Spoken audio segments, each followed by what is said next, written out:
Aku cakap kau.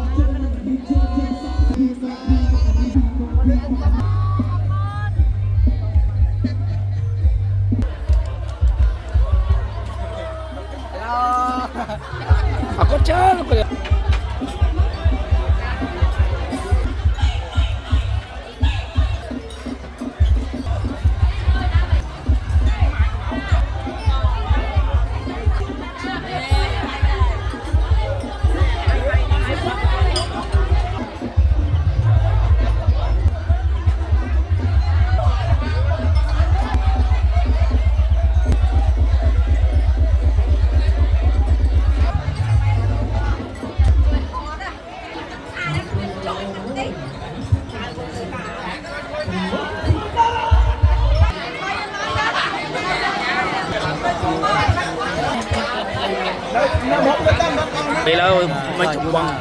chụp băng này đang lại thay bộ phật thay bộ thoát chút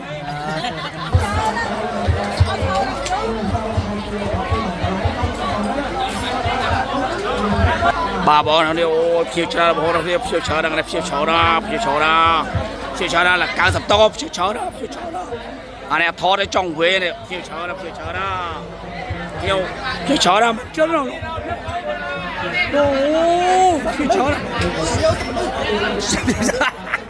phía cha đó anh em thoát cái trong quê anh em thoát cái sập bóng trong quê sầm nước bà sầm nước ông bom này